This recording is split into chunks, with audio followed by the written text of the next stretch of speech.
में खिला है, मेरे नाम ही मिल रही मुझको सुबस्तु। मैं बार बार करता गुरु को नमोस्तु। मैं बार बार करता, मैं बार बार करता गुरु को नमोस्तु। जय बोलो पूर्ण श्री महावीर भगवान की। संत शिरोमणि गुरुवराचार्य विद्यासागर जी महाराज की। जिनवाणी माता की। दशदक्षिण महापर्व की। उत्तम सत्य धर्म की।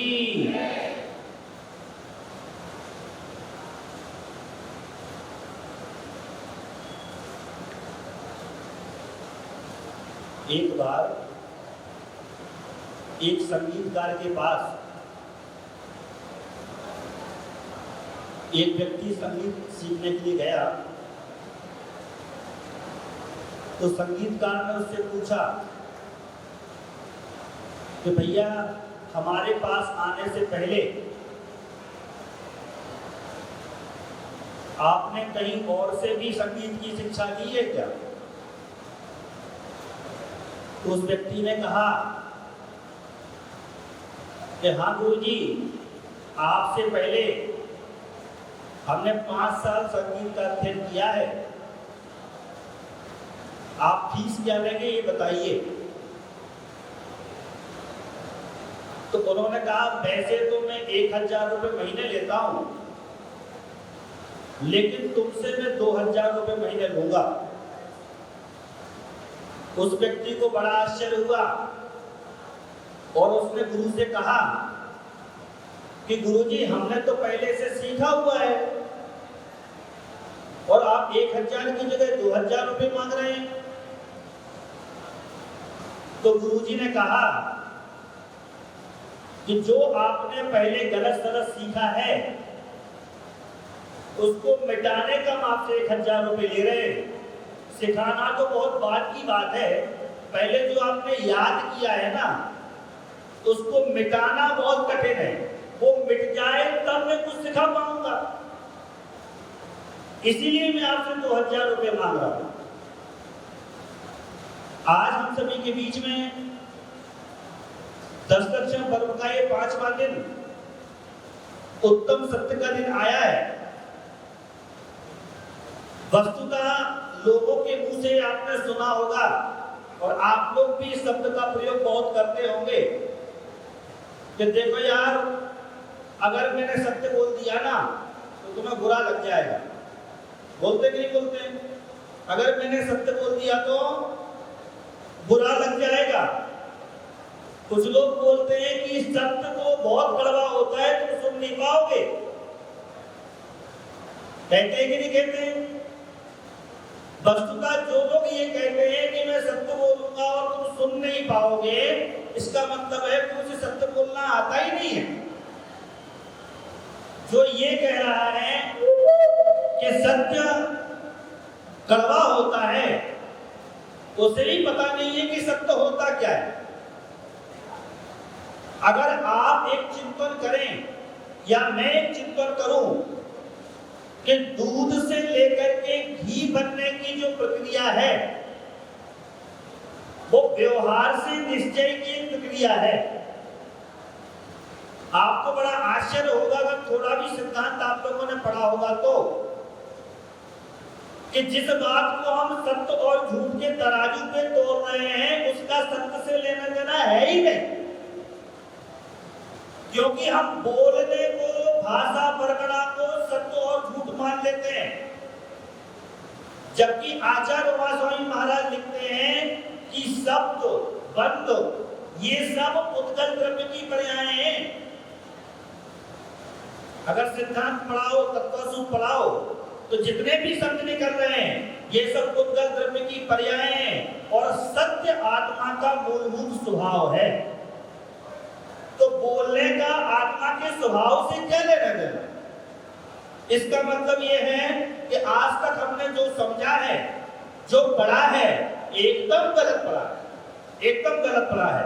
और जिस व्यक्ति को सत्य का आभास हो जाएगा, सत्य का साक्षात्कार हो जाएगा, उसे व्यवहार की बातें परेशान कर ही नहीं सकती। क्योंकि सत्य का मतलब बाहर की तरफ देखना नहीं है, सत्य का मतलब है खुद की तरफ, अंदर की तरफ देखना।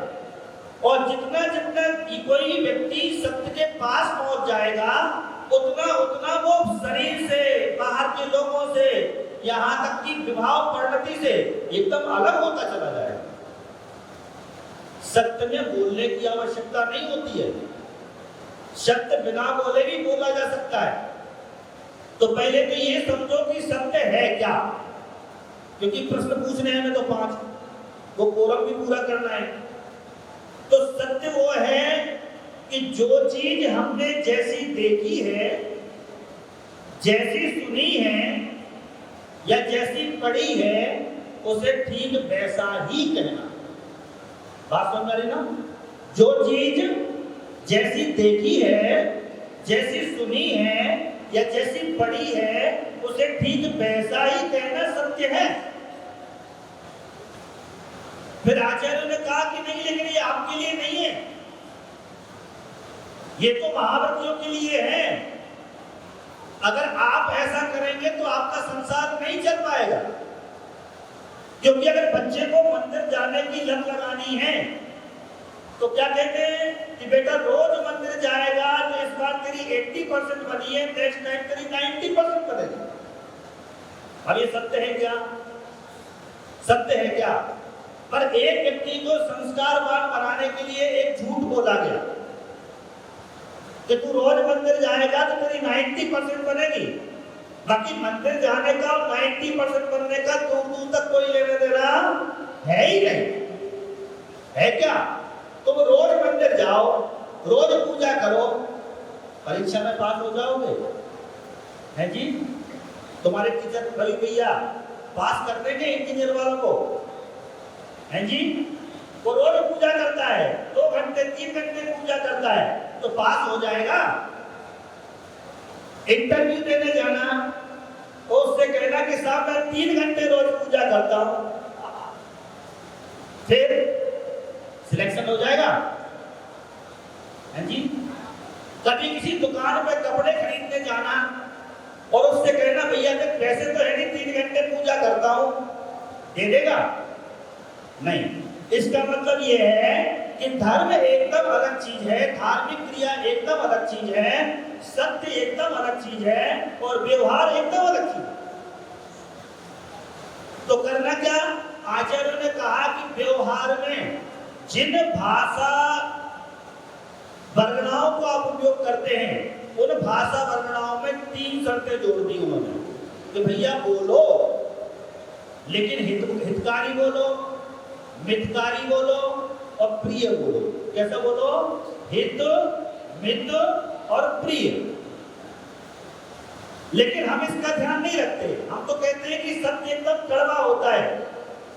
अगर कड़वा होता तो आचार्यों को 3 शर्तें जोड़नी नहीं पड़ती, हित, मित और प्रिय।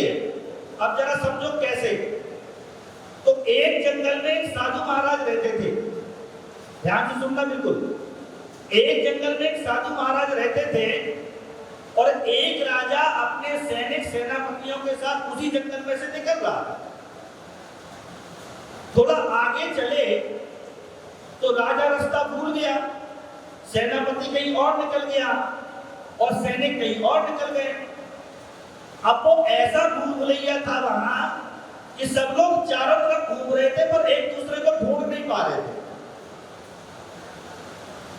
तो उसी जंगल में जो साधु की कुटिया थी, साधु महाराज बाहर बैठे हुए थे, लेकिन अंधे थे, उन्हें कुछ दिखाई नहीं देता था। तो राजा सबसे पहले वहां से सैनिक निकला और सैनिक ने साधु महाराज से पूछा कि महाराज, तो उन्होंने नहीं सुना। अरे ओ बाबा सुनते हो? तो हाँ बेटा बोलो। यहां से आपने किसी राजा को, सेनापति को जाते हुए देखा है क्या? नहीं देखा। और चले गए, सैनिक आगे चला गया। दोबारा फिर घूम के आए और सेनापति आया, तो उसने कहा बाबा आपने यहां से किसी को जाते हुए देखा क्या? नहीं भैया हमने किसी को जाते हुए नहीं देखा, पर एक व्यक्ति आपके बारे में पूछ जरूर रहा। चला गया, फिर राजा आया घूम करके वहीं, और राजा ने पूछा बाबा जी आपने किसी को यहां से जाते हुए देखा है क्या? तो उन्होंने कहा हाँ राजन, हमने यहां से एक सेनापति को और एक सैनिक को जाते हुए देखा है। बड़ा आश्चर्य हुआ राजा को कि कैसे पता कर लिया कि ये साधु तो इतना अंधा है, दिखाई भी नहीं देता, लेकिन फिर भी उसको पता है कि मैं राजा हूं, वो सेनापति था और वो सैनिक है। कैसे जाना महाराज आपने? तो उन्होंने बहुत अच्छी बात बोली कि महाराज जो राजा था, राजा की विनम्रता ने बता दिया कि वो राजा है, उसके शब्दों ने बता दिया कि वो राजा है, सेनापति की कड़कपन ने बता दिया कि वो सेनापति है, और सैनिक के सूक्ष्म व्यवहार ने बता दिया कि वो सैनिक ही हो सकता है, उससे बड़ा नहीं हो सकता है। तो जैसे जैसे हम बोलते हैं, जैसे जैसे हम बोलते हैं, वैसे वैसे हमारा, हमारे पिता का, हमारे परिवार का और हमारी समाज का प्रमाण मिलता है।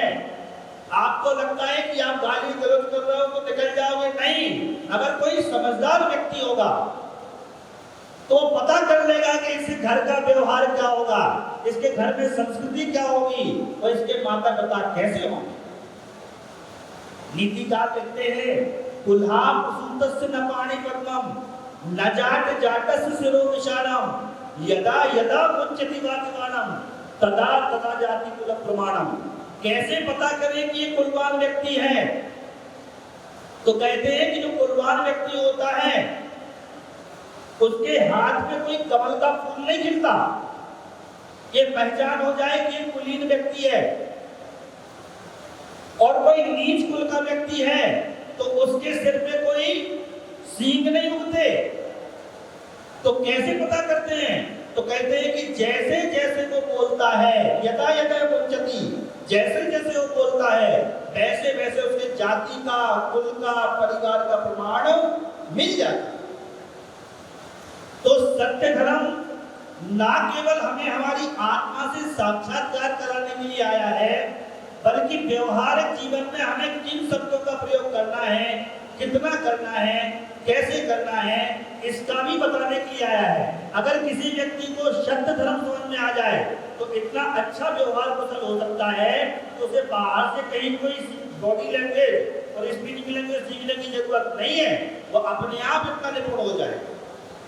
पर होता क्या है, आचार्यों ने सब दिया है, 10 दिन पूजा करोगे, सब करोगे 10 दिन पूजा ना, है ना। इस बार एक काम करना है ईमानदारी से। आपको आपके पड़ोसी की कसम है, आपको आपके पिताजी की कसम है, जरूर सोचना है इस बारे में कि 10 दिन तक हमने सुबह 6 बजे से लेकर रात में 11 बजे तक याद दिया, और 11वें दिन जब पारना हो जाए कुलाधिपति जी की कोठी में, उसके बाद मंदिर में जाके बैठना कि इन 10 दिनों में मैंने पाया क्या, कुछ बदलाव आया कि नहीं आया, कुछ अनुभव हुआ कि नहीं हुआ, कुछ सीखा कि नहीं सीखा। धर्म को मजे का माध्यम मानने वाले लोग कभी धर्म के पास नहीं हो सकते। आपके पास जितना भी ज्ञान है वो सारा का ज्ञान, सारा ज्ञान या तो सुना हुआ है या पढ़ा हुआ है। और सत्य को समझने के लिए सबसे पहली कंडीशन ये है कि जो मानते हो उसे छोड़ दो। आपको लगता है कि भगवान है, भूल जाओ उस चीज को भगवान है, तब जाके सत्य तक पहुंच पाओगे। आपको लगता है कि धर्म है, भूल जाओ उस चीज को कि धर्म है, तब जाके धर्म का एहसास हो पाएगा। आपको लगता है कि मेरे अंदर परमात्मा है,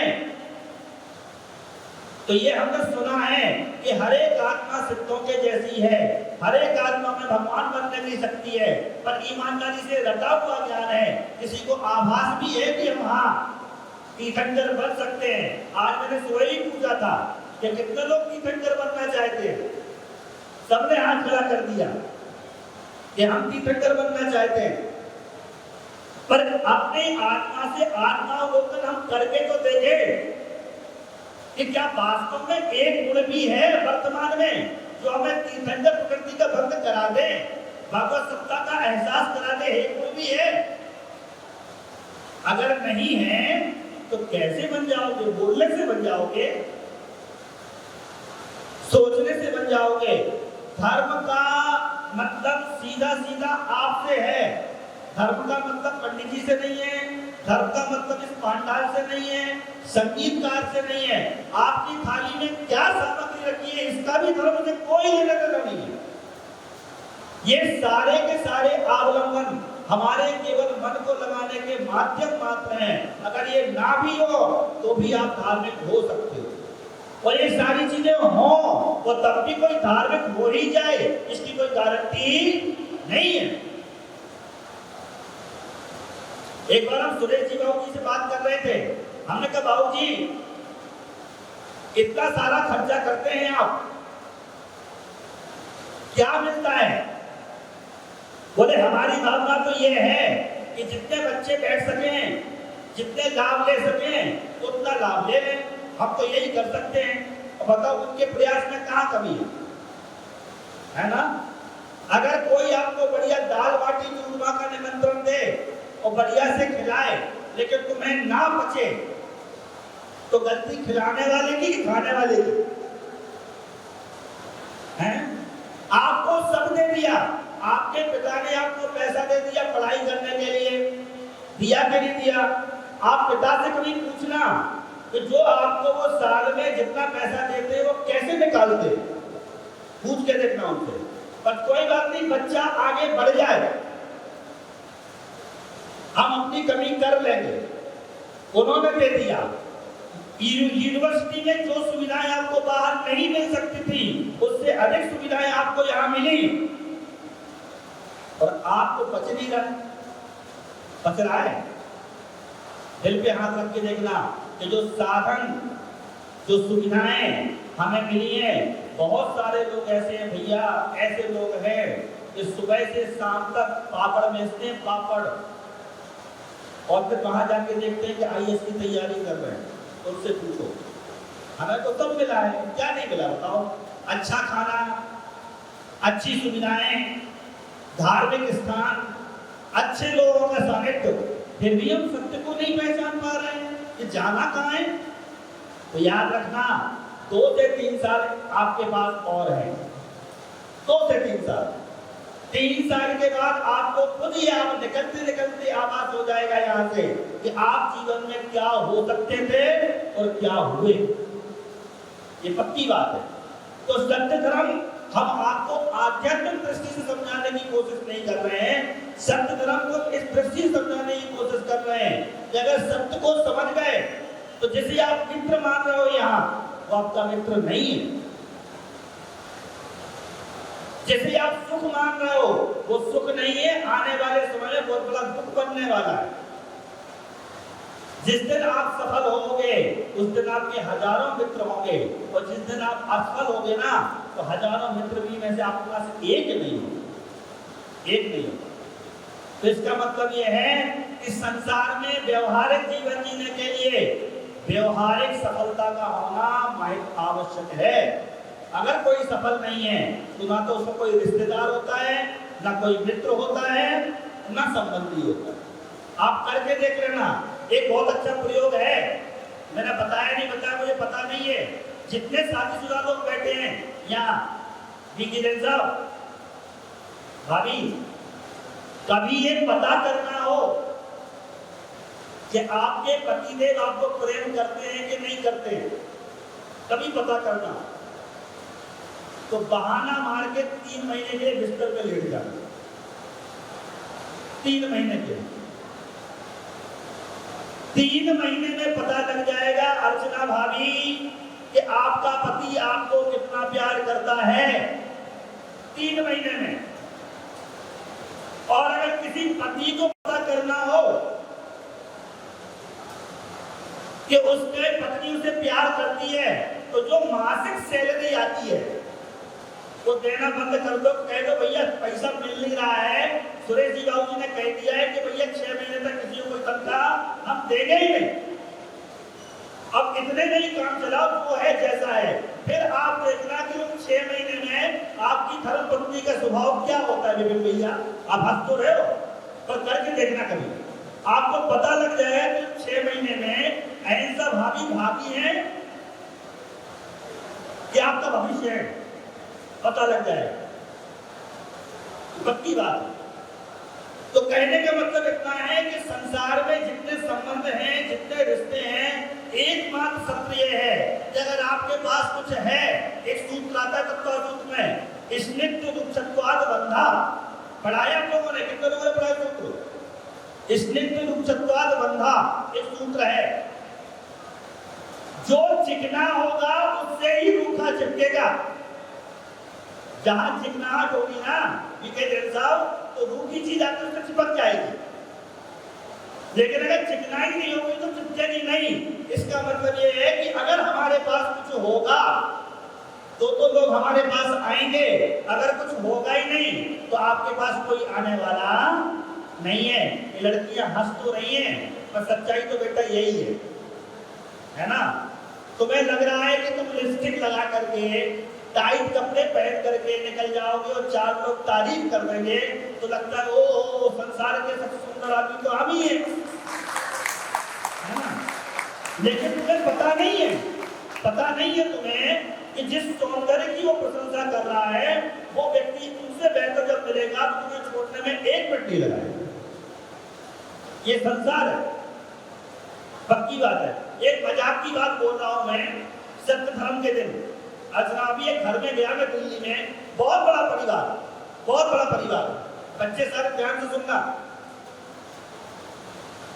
तो एक लड़का 20-22 साल का लड़का मुझे बोलता है ऐसी मजाक में, जब बात करने लगे उससे, तो मैंने कहा और तुम्हारे यार दोस्त कितने हैं? बोले यार दोस्त नहीं है, पर मेरी कम से कम 18 से 20 गर्लफ्रेंड है तो जरूर है। लड़का बोला, अब सुनना ध्यान से, कितनी बोल रहा है वो? 18 से 20 गर्लफ्रेंड। अब सिद्धांत की बात यह है कि वो समझदार लड़का है कि बेवकूफ लड़का है। अरे 18 से 20 लड़कियां तुम्हें एक्सप्लॉइट करके चली गई, वो तुम बेवकूफ, तो पता भी नहीं लगा। बताओ, 18 से 20 लड़कियां तो बेवकूफ बना के जा रही हैं, तो तुम्हें पता भी नहीं लग रहा है।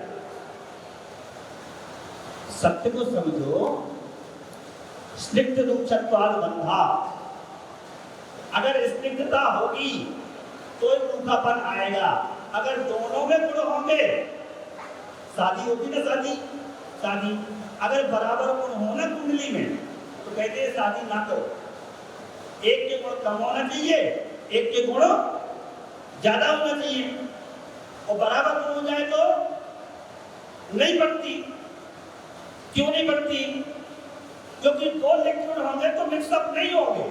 एक में रूखापन जरूरी है और एक में चिकनापन जरूरी है। तो आज के उत्तम सत्य के दिन भाइयों और मेरी बहनों, बिल्कुल हाथ जोड़ के निवेदन है, समझ जाओ तो अच्छी बात है, ना समझो तो उससे भी अच्छी बात है, क्योंकि जिंदगी तो समझा देगी ही देगी, है ना।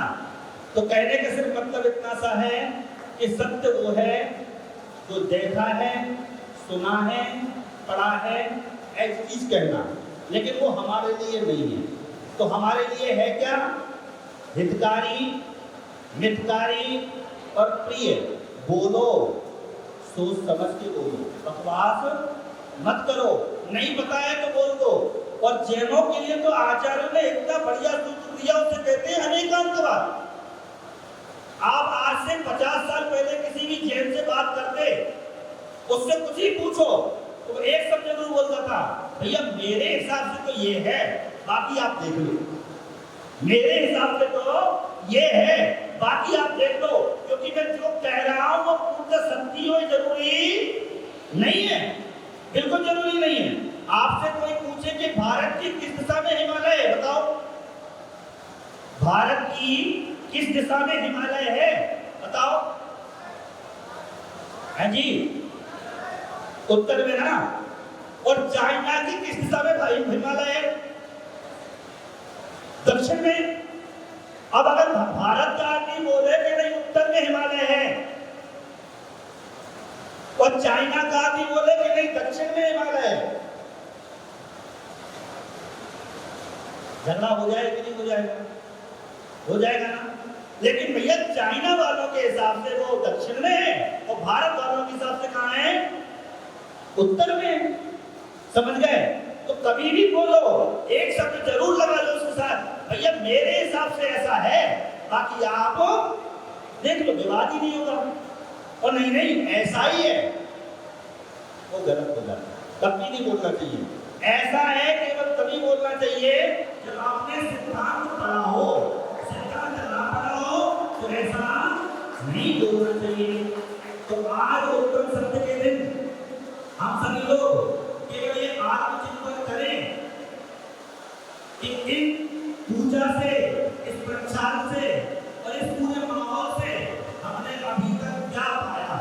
अगर नहीं पाया तो खुद से कमिटमेंट करो कि नहीं, कुछ तो बातें यहाँ से जाना है। मैं अपने समय और अपना पैसा ऐसे बर्बाद नहीं होने दे सकता। अगर इतना विचार भी आ गया तो सत्यता की ओर जाने के लिए हमारा पहला कदम आगे बढ़ जाएगा। जो उत्तम सत्य धर्म